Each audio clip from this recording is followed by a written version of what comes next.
So, in all modesty, I'd like to just tell you all that I don't claim to be knowing anything much more than what you all know. We are all co-travelers on this path of trying to find out the knowledge. And it's my very honest submission that I try to put forth my ideas to you all, and I hope that it could be of some use to you all. I first met Lewis last year in Amsterdam when we had come for a conference, and ever since then it's been a great object of fascination for me, because when he mentions Syntropy, I think it is not a concept, it's not something to do with physics. I think it's a concept, it's something which is way beyond our understanding of what, restricting it to just the opposite of entropy. So I was trying to see if there were any parallels between what he's saying, what access I had to as in a part of our Indian spirituality and religion, and also trying to understand it from the context of quantum physics. So I'm trying to put all these in a nutshell and putting it as a presentation to you all. I think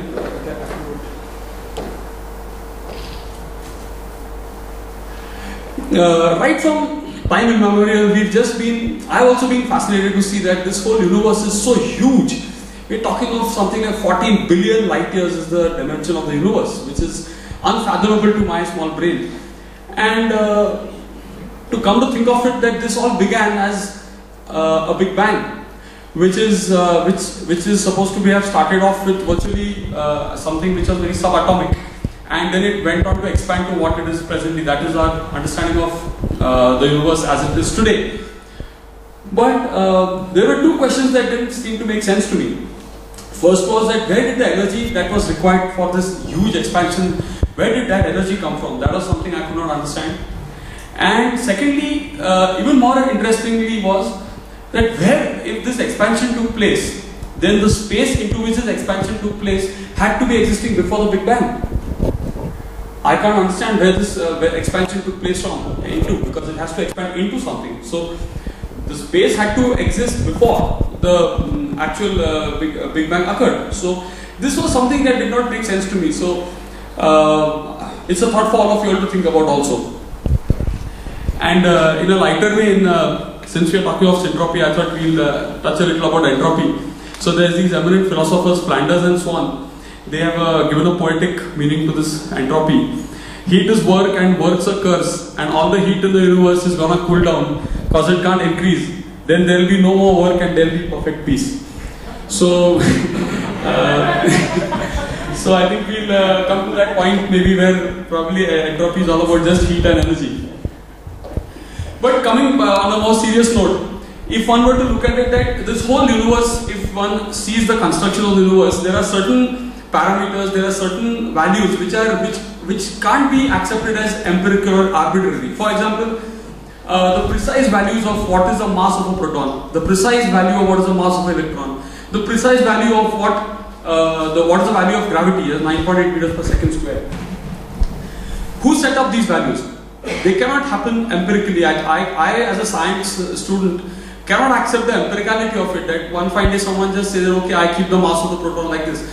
So, as per the anthropic principle, which I will talk about later on, I read it in one article that even if the mass of the proton were to be even 1 trillionth of a microgram lesser than what it is, probably we wouldn't be sitting here just now. So, this whole, all these variable parameters working to that precision, it defeats the logic of believing that this is some chance occurrence. There has to be some design. And actually, that is, there is a multiverse theory which says that there were different parameters for all these different values. And only those in our universe where those values kind of match exactly to that point do we see the universe as it is. But it's a tall order, and I still feel that when we are talking of Syntropy, I feel that there has to be some intelligence, there has to be some design, there has to be some plan, there has to be some absolutely efficiency which is working and getting these parameters set in this order. So to me, I think Syntropy just is not all about the opposite of being disorder, but I think it reflects a very heightened level of intelligence.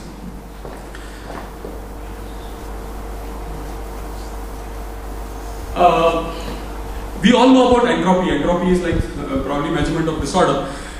But then, what was the need for this particular Syntropy to come in? And it was found out that if we look at evolution, we see that we were initially a unicellular organism like an amoeba, and then we grew to more complex multicellular forms. And this is a paradox, because at one end they say that the entropy of the universe is constantly increasing. And how do you explain evolution? Because evolution is was actually the journey of mankind along time, starting from a unicellular animal, coming to becoming the Homo sapiens, who has the highest form of evolved intellect. So this does not fit into the scheme of things. So Saint Georgi had noticed that there is some basic difference between the living and the non-living, and we cannot believe that the laws of the universe would lose their validity once it comes to the human, or once it comes to life. So there has to be some kind of an order, or some kind of a reverse journey also, which moves from disorder to order, which is what I think is we are talking of when we say syntropy.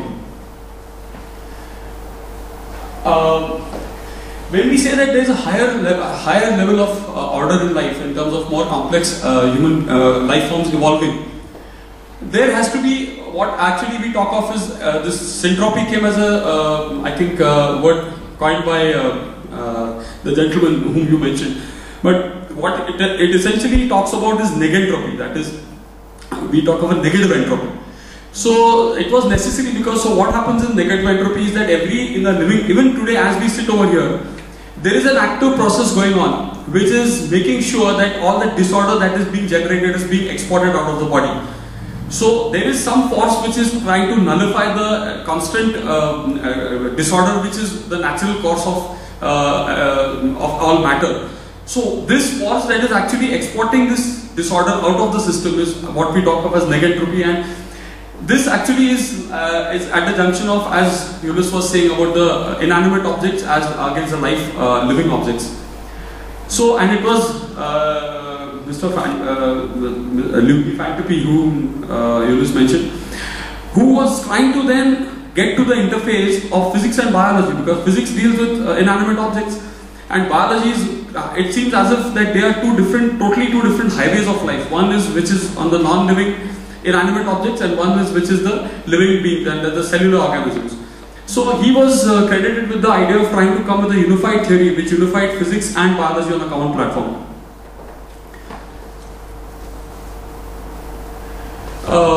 I'd like to just talk a bit about entropy, as in I would like to look at entropy in two broad headings. One is entropy of the matter, that is, as we say that the entropy of a solid is lesser than the entropy of a liquid, and the entropy of a gas is more than the entropy of a liquid. So we talk of entropy of matter as in general, and also as now currently there is this information theory which is getting a lot of importance. So even chaos is a form of entropy. So in fact, when you get information about a system, what you're doing is you're decreasing the entropy of that system, because I know, like, if I don't know the number of people sitting in this hall, that much, there is chaos in my head. I don't know the exact amount, and then once I enter and I count, then I know that there are 35 people sitting in this hall. So that means that there's no disorder. There is a specific the variable is no longer variable. It is a specific amount of information. So entropy, in fact, information systems is one of the most potent methods of decreasing the entropy of a system. And with the communication boom that has happened in the recent years, there has been a lot of work that is going on in trying to understand how can information be encrypted and how can it be compressed. And in fact, there is one entity which is called as Shannon's entropy, which talks about the compressibility of information and the validity and the noise reduction. I'll just talk about it later on. But on this platform, I was trying to look at entropy and the correlation of that with syntropy in these both domains. One is in the entropy of matter and other is entropy of information.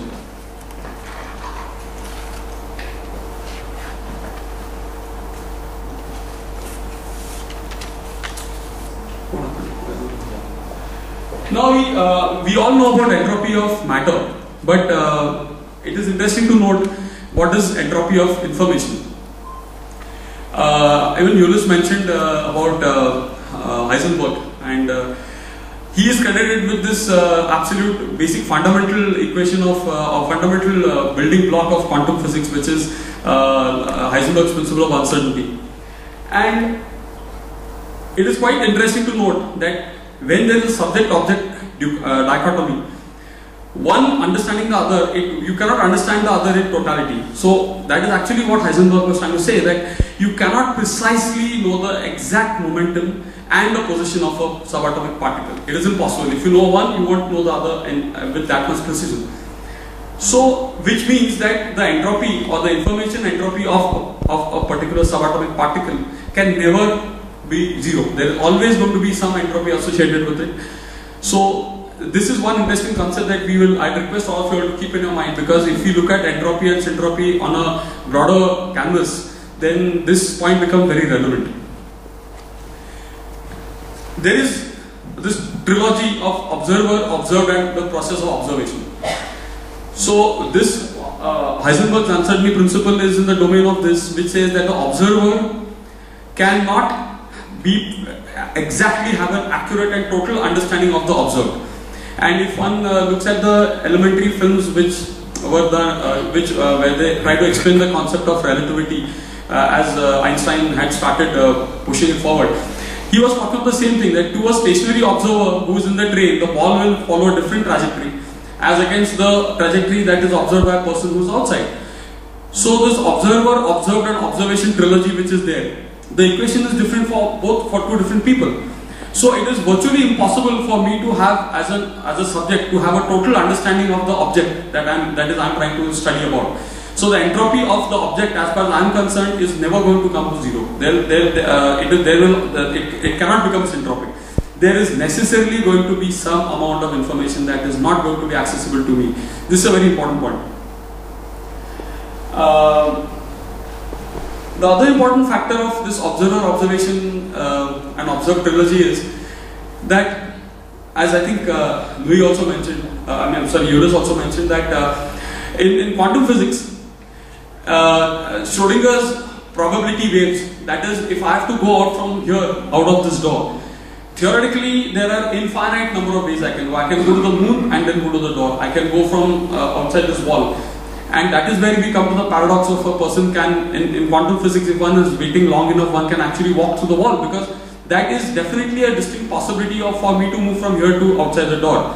But it is only when a conscious observer observes that I have walked from here, gone out through the door, that all the probability waves collapse, the wave functions collapse, and only the particular wave of which the observer has seen of me walking out of the door remains. So it is very, very important that the observer and the entire reality is observer based. Unless there is an observer, intelligent observer, the reality is not there at all for that to happen. Like they gave the very famous example of the tree having fallen in the forest, and if no one has seen it, then it has not fallen, for all we know. Now, sometime back, someone mentioned about this instantaneous. I think one of the questions about gravity, that it happens instantaneously. There's this concept of entanglement, which was also earlier in the domain of thought hypothesis, but subsequently got proven, I think, just a few years ago, that the information about the spin of a particle and a momentum, and the spin and a momentum, if two particles are entangled and one particle is, if you change the spin of one particle instantaneously, which is faster than the speed of light, that information is transmitted to the other particle. This is entanglement. Now, in my opinion, that is a form of syntropy, because there is total information of whatever is happening to one particle, information is transmitted to the other particle instantaneously, without any without any delay whatsoever. So that only could reflect a syntropy. We'll just come to that later. This is what I mentioned to you all about Shannon's entropy. This is the entropy that is measured as a measurement of the information. And this is just for the reference, in case anyone of you all is interested. You can either Google it, or I can give you some more information on this.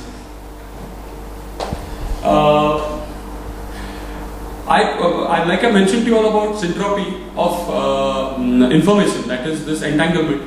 There is also syntropy of matter, and this is what was mentioned by Bose-Einstein in a thought experiment somewhere in the 50s, where they said that if the disorder or the entropy of any matter is temperature dependent, if you bring the temperature down to absolute zero, minus 273 degrees, then at that point there should be virtually no entropy left in that matter. And it was found out experimentally later on that actually there was the atoms lost their individuality and they became some kind of a super atom at that temperature. So coming back, now we are going to be talking about syntropy in both the domains. One is in the domain of the matter, that is like an example of that is a Bose-Einstein condensate, and syntropy of information, that is entanglement. This is just to try to make us understand what is syntropy and entropy and the implication of that when we are trying to develop this idea further.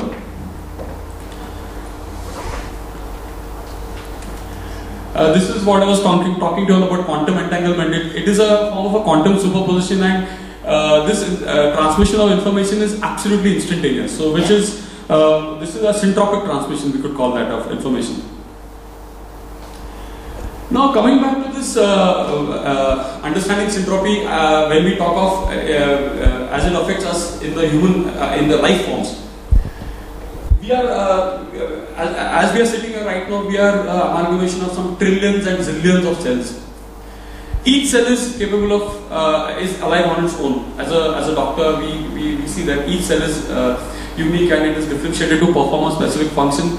We have thousands of types of tissues in our body, but all these different cells, systems, organs, they all have, surprisingly, are working together with an extreme degree of some kind of a symphony. They're just working together with absolute precision.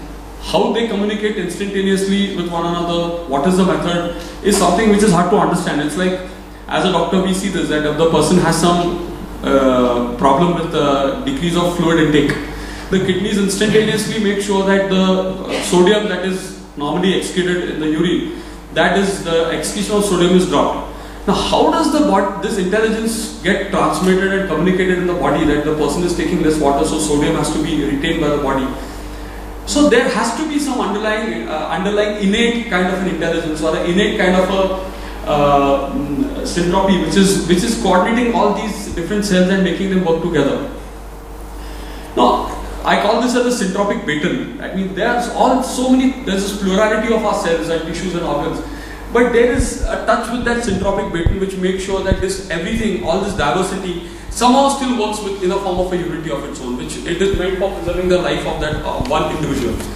So there has to be that intelligence, which is, I call that as a syntropic baton, which is touching the human body. And quite paradoxically, if this equilibrium or this syntropic baton gets disturbed, like what might happen when we see in terms of malignancy, there is uncontrolled growth of a particular type of cell, and that it absolutely disobeys all the rules and regulations and laws that govern the body, and eventually that cancer or that malignancy kills the host. So if that particular force is vitality, you might call it, or whatever, that intelligence which is there, if that is disturbed in any little way, it can have very, very disastrous consequences. Eunice had mentioned about this, about the ego, I think, about me and versus the universe. It is a similar thing, Eunice, that one particular group of cells, if they feel endangered, they feel that their ego is injured, and then they say that I'm going to replicate, and that one cell only continues to replicate uncontrolled. So sometimes I feel malignancy or cancer is a sort of ego of that particular cell, which just makes it relentlessly multiply till the point that it can even kill the host organism.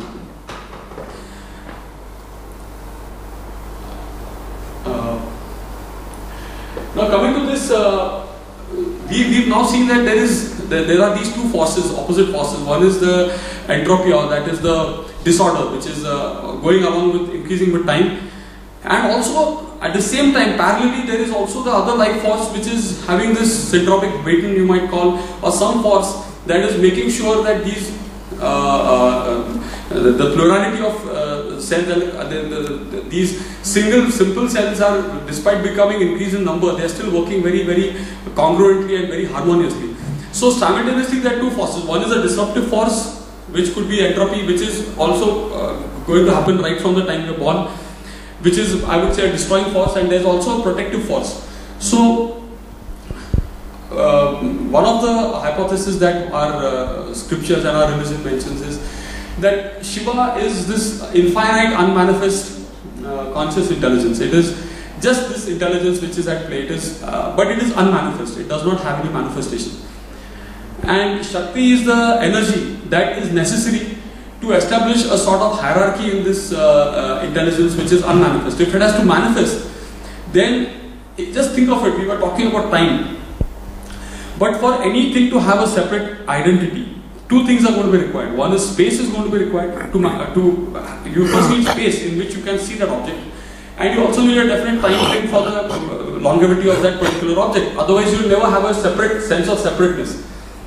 So space and time are also in my opinion constructs of this grand design by this intelligence, and it is only when it is only in the infrastructure, or it is in the you could call it as the background of space and time that a sense of separateness can be generated.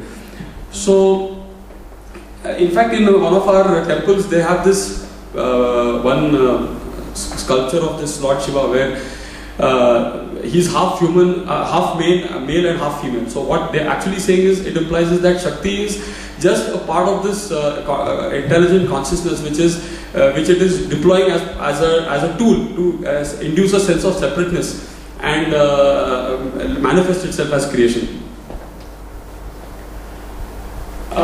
In the inflationary theory, there is this matter, antimatter, and I think I did read up about it in some physics journal that the total energy of the whole universe is zero. Is that right? Is that correct?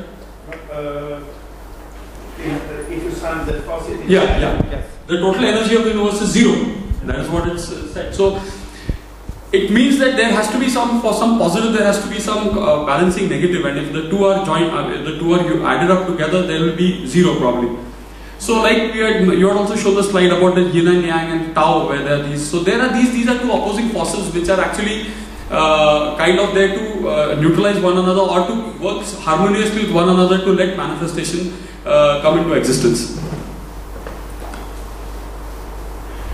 I think this is a brief idea about the syntropy and entropy, but from now I'm going to tell you all something which is my original thinking and which I would like to share with you all as a take-home message for all of you to really think about. I operate on the brain. Whenever I open the skull and I see the brain, my first response is just, it's like I take a big sigh, to see that this organ, which is just about 2 kilograms in weight, has the capacity and potential to comprehend the whole universe. In fact, it is said that Einstein had once remarked that the most incomprehensible thing about the universe is that it is comprehensible. So this 2 kilogram of jelly-like grey colored organ has the capacity to understand and comprehend the whole universe. So, but if nowadays we are talking in the era of programs and computers and software, but for a moment if you think of it, the next slide. We can look at the brain as an operating system. The brain is a program. For example, when I am talking to you all or when I am seeing you all, the light rays reflecting from you all are going through my optic nerve. They are going through the eye, through the optic nerve, and they are finally made intelligible at the base of my head, at the back side. There is no light inside there. It's all dark inside. Believe me, I have seen it. It's totally dark. But understanding that there is light and making sense of it all is all an interpretation. So actually all this data that is being assessed and being comprehended by the brain is nothing but it is an electrochemical data. We can even measure these electrochemical potentials on an EEG. The next question that comes to my mind is, what is the fidelity of my sense organs? I am seeing you all sitting over here. To me this is the truth. But if this is the program, how in the world am I going to understand that this may not be the truth? I don't know. What is the fidelity of my sense organs? That's something that we really need to think about, because if it is a program, it's like if it's a operating system, it's like Windows or it's like an MS-DOS.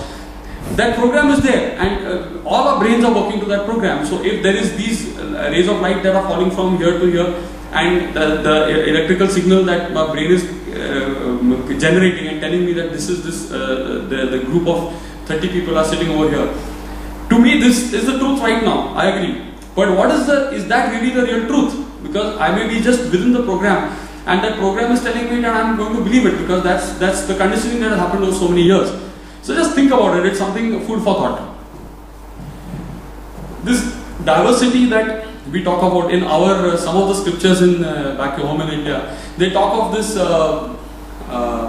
entire universe or creation being illusory in nature. They talk of Maya. Maya is as in it's an illusion. Now, just think about this because this is a very profound and a very deep sentence. But the brain may just be a program that not only generates this illusion, but along with it simultaneously real time generates a conviction that this illusion is the truth.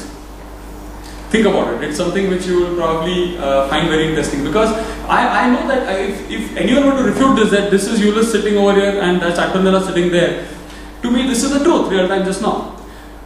But not only does the brain give me this visual impression of these two people sitting over here, but it also generates a conviction that Deepak, this is the truth and this is what you have to accept. So the brain eventually might just be a program which is doing the job of creating that illusion and simultaneously also generating a conviction that, son, this is the truth, believe me. So that is the complexity of the brain.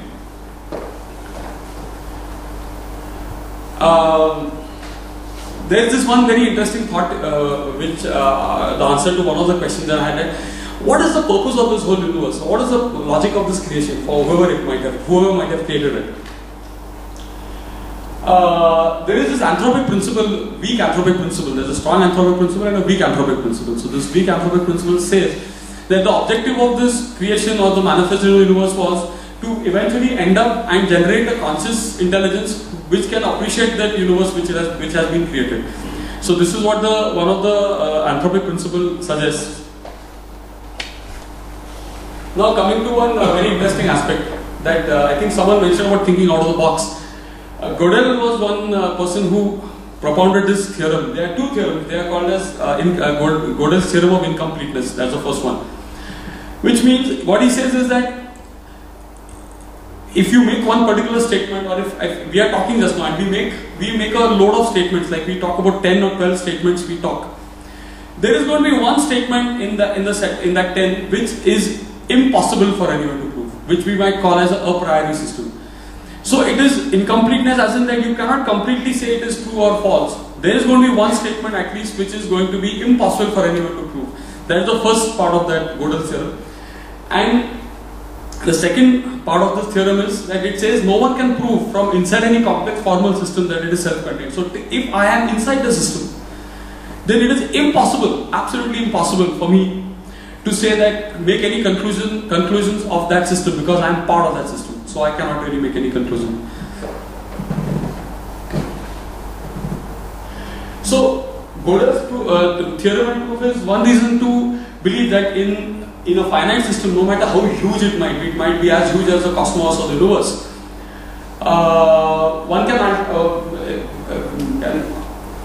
it is impossible to get a satisfactory answer to all the questions that it generates in a finite system because we are part of that system. That is the crux of it. Now just think about this, that consciousness is such a fundamental entity. It's a very, very fundamental entity. Now that consciousness, can you think of this very abstract concept that can consciousness become conscious of its own self? Just think about it. It's a very abstract concept, but can consciousness ever become conscious of its own self? It's like I touch if I have to feel some object, I touch it with my hand, I can see okay, this is wood. So this is the instrument by which I can understand what I touch. But can the fingers touch themselves ever? Just think about it. This is food for thought.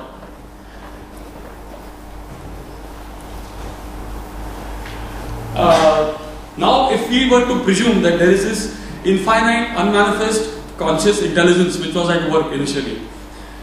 Now, just imagine that the intellect that it had, because if it decided that it wanted to manifest itself as a plurality, there is a singularity, that is a unity, we call it as a non-duality.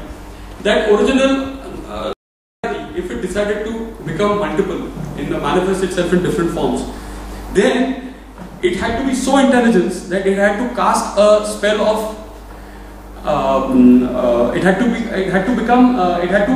cast a spell of unawareness on its own self. That means it's like I am single, I multiply myself and become 25 things, and the other 24 I have to shroud, veil them with a knowledge, with a level of ignorance for each of them to believe that I am a separate entity. So that is the pinnacle of intelligence, that it can cast a spell upon its own self. This is something which just a food for thought for all of you to think, because I really feel very honored to be at this platform and meet such a highly diverse and intelligent audience. So I think that these are questions to which I myself don't have answers, but we could maybe think on these lines together and come to some kind of a furthering this discussion. Now, it is said that intelligence simultaneously becomes the observer, the observed, and the observation. That unity or that advaita or that non-duality, it simultaneously becomes all three. And one of the very famous, we call them as abhangas. Abhangas is like a hymn, a sacred hymn. In that it is mentioned that Sandili Triputi, that means this trilogy of observer, observed, and observation, when at that state of realization, of advanced state of realization, the three merge into one another. They are no longer separate. There are no discreteness. The observer, observed, and observation, all three become one. It is like this blue ball, which is the intelligence, and it just kind of clones itself and manifests itself in different forms, and this is the principle of non-duality or Advaita. Now, coming to this syntropy, coming back to our main topic of syntropy and entropy. Till a such time, when can we talk of disorder in a system is when there are two. But if there is only one, if there is only unity, then this question of syntropy, entropy does not become relevant, because there is only unity. And there can be only syntropy and unity. Because there is only one. It is only when there are two or three or more that we can talk of disorder. Or there can be, when there is a subject-object dichotomy, then we can talk of there being a duality and then there being entropy of information and entropy of matter. But if everything is the manifestation of that single unifying, unitary conscious intelligence, then maybe syntropy and entropy are just part of the processes that have been deployed to create this illusion. Another important development of science is that it is moving from the domain of experiment to experience. So maybe we are all talking about the same thing, but it might be a state of experience rather than experiment. So the understanding of the truth may no longer be something that, I reach out, I understand, and I close the matter. It could, the realization of this ultimate truth may come more in the domain of an experience rather than an experiment. And in one of the four, we call them as the Brahma Vakyas, that means the four ultimate truths that have been expounded in the Upanishads. One of them is called Aham Brahmasmi. That means, the meaning of that is that the entire universe is actually within me. And if you think of it, that just empirically, if you want to say that if till a such time I as a separate entity exist, this duality, this perception, this comprehension, this misconceptions will all exist. But when I am no longer there, then it automatically, this entire thing, this whole universe also dies along with me. So this entire universe that is seen outside of me is actually a reflection of myself onto my own consciousness. Is one of the concepts that is put forth by this Aham Brahmasmi as this universal truth. And the most important thing is that this knowledge cannot be acquired, because there it loses the subject-object dichotomy. This knowledge, you have to become that knowledge, and once you become that knowledge, there is no knower is no longer there. So you might have heard this oft-quoted very, very famous sentence that the seeker, the search ends when the seeker ends. So when that the seeking entity, once it dissolves, then what is there to search and who is there to search? So this knowledge, it is not, I don't think it will fit into the conventional domain of some knowledge that we can sit across the table, you teach me, I learn it. Otherwise then we would have all been realized souls by now. There have been so many brilliant people who preceded us, who have thought on these matters. They might have got their answers, but they can't hand it over to you as a legacy or as a degree. It has to be experienced probably. And this state of oneness with the cosmos has been defined by many seers, saints and people, where they just say that there is no sense of separation whatsoever between me and the universe. quite interestingly, there is one superior paracentral lobule which is situated near the parietal eminence, that is near the upper part, back of the head. And with this functional imaging and PET scanning, they found out that this superior parietal lobule is the part which exactly does the job of defining where I, as in me, Deepak Ranade, that limit ends and where the universe starts. And they found out that in people in advanced stages of meditation, the activity of the superior parietal lobule had dropped significantly. So that sense of separation that it was creating, that particular superior parietal lobule, that had been inhibited, and all that remained was a sense of oneness with the whole cosmos. So that state is what we talk about Advaita or non-duality. And I thank you all for giving a patient ear to my hearing to my talk. And I just to conclude would like to say that probably the Almighty wants us to live in peace and enjoy the creation that He's made rather than question it. Thank you so much.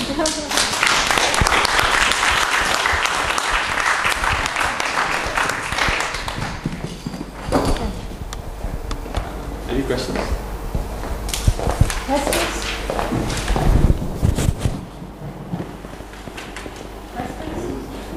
Yeah, please.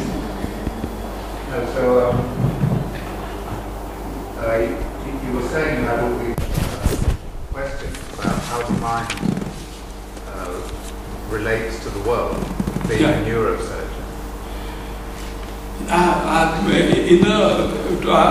You might laugh at me, or you might think that I'm being too modest, but really trust me, as a neurosurgeon, I'm just, I think, a very highly paid carpenter.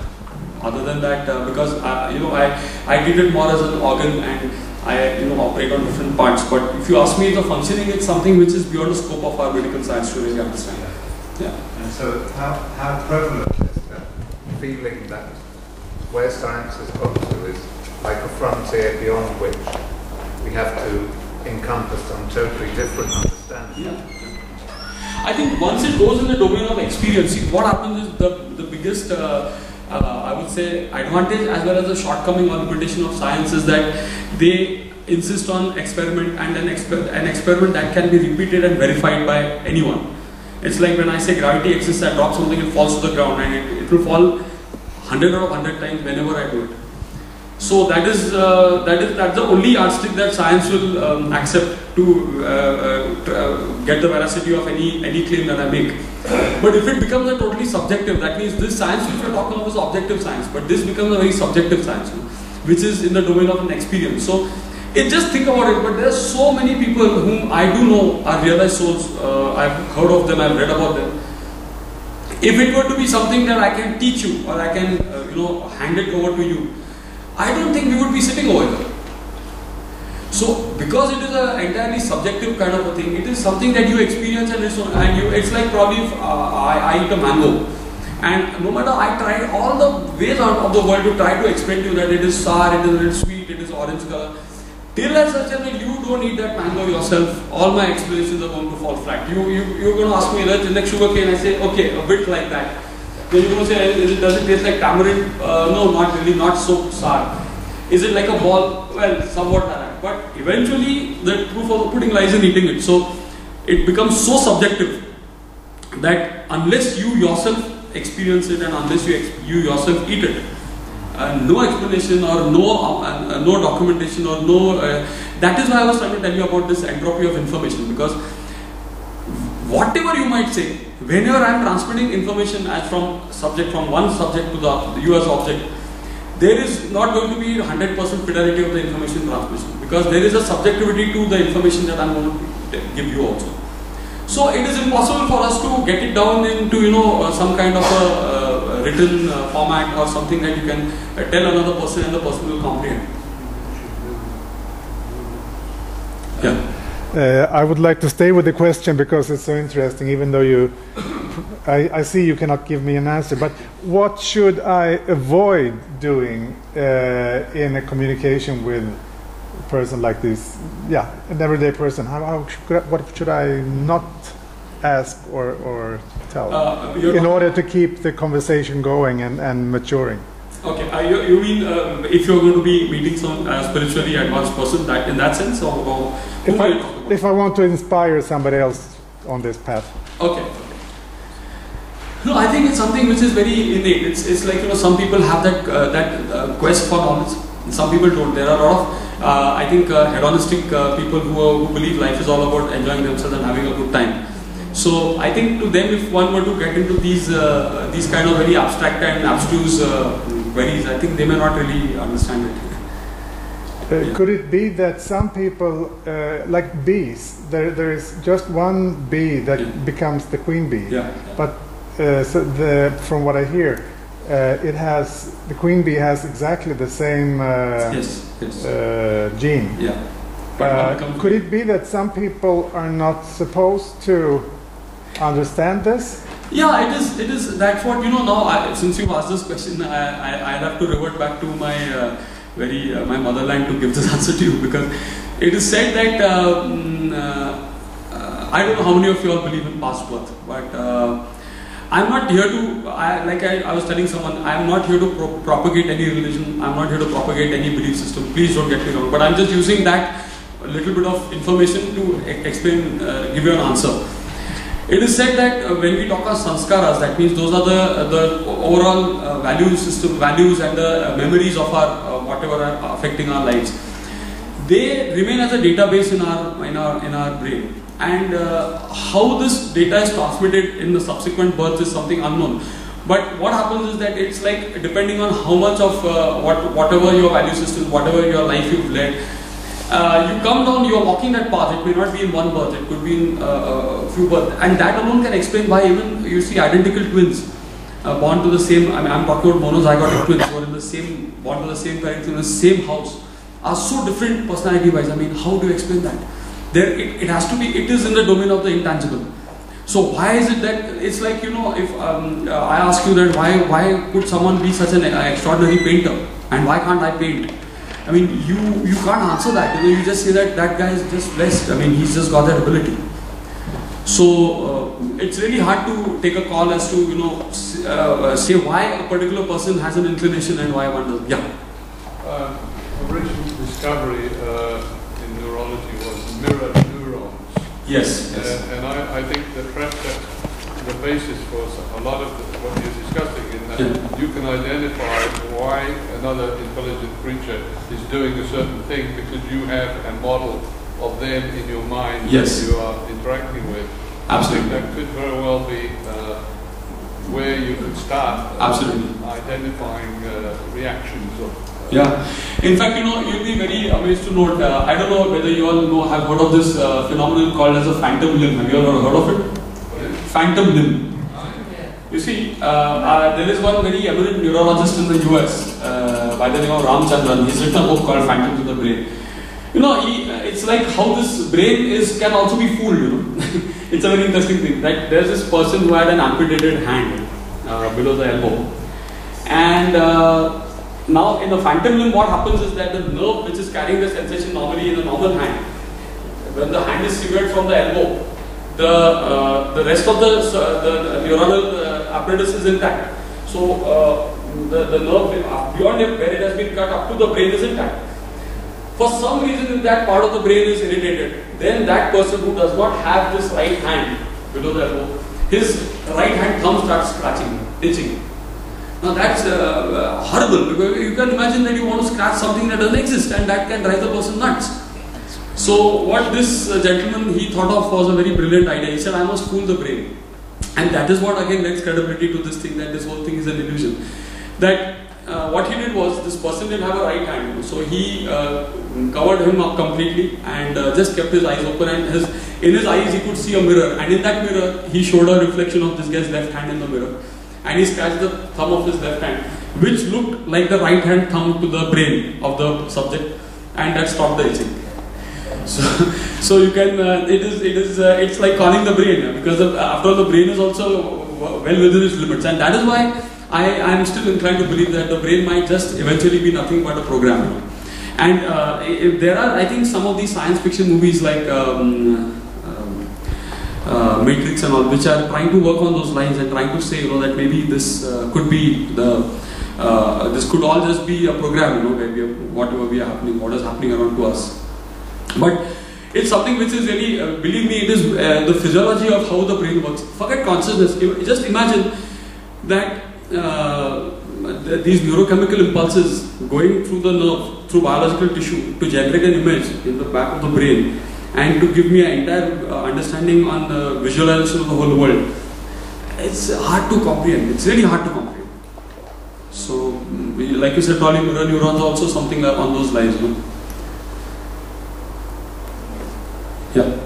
In her speech earlier this morning, Yeah. Antonina Benelli raised a very interesting idea that there's a great deal of neural activity in the heart. Yes, yes, yes. We're very used to thinking that the whole show is controlled by a computer, a meat computer in a box on top of our body.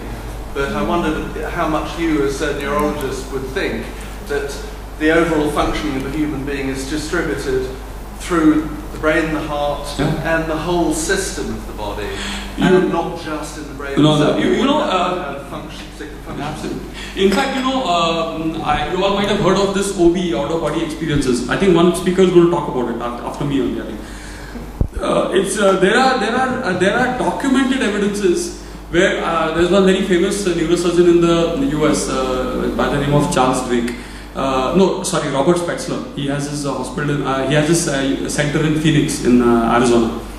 And he did an aneurysm. He clipped an aneurysm on a young girl. Aneurysm is like a balloon dilatation of one arteries in the brain. And they had to, because it was very critical, they wanted to stop the circulation. And they paused the heart because the pulsation. If it's on a pulsating heart, it's very difficult to clip the aneurysm. So we call that as extracorporeal circulation. You take the patient on a bypass machine, heart-lung bypass, and you stop the heart, and you put a clip. They did a clipping of that aneurysm, and this girl was under anesthesia right from the time the anesthesia was given, right until she came back out of anesthesia. She was under drapes and she was under deep anesthesia. She recounted all the statements and everything including the drill, the type of drill that the surgeon used while the surgery was going on. It's documented. So again, this raises the question that is the brain the only via media for mediating consciousness? It may not be. I mean, that consciousness could be out of the body also. It's hard to say. So like you were talking about your question was about the heart. I fully agree with you because this is a hypothesis. I know that 9 out of 10 times if someone gets banged on the head, he's going to fall unconscious. So probably consciousness comes from within the head, as far as my limited understanding is concerned. But it could have much wider ramifications. And the other problem is that consciousness is something that it's like you can't measure it. I mean, there's no instrument that I can use to measure consciousness. It's just there. So yeah.